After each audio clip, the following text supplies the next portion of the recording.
nilai-nilai yang ada pada cluster nilai lempu ya, seluruh harga diri manusia.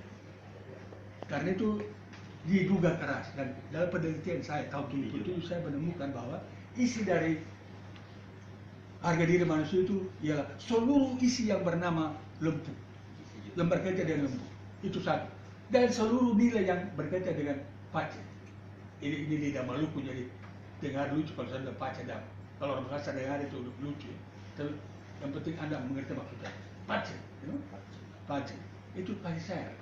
Jadi Anda lihat antara Islam dan budaya orang Melayu ada benang merah relevansi ya.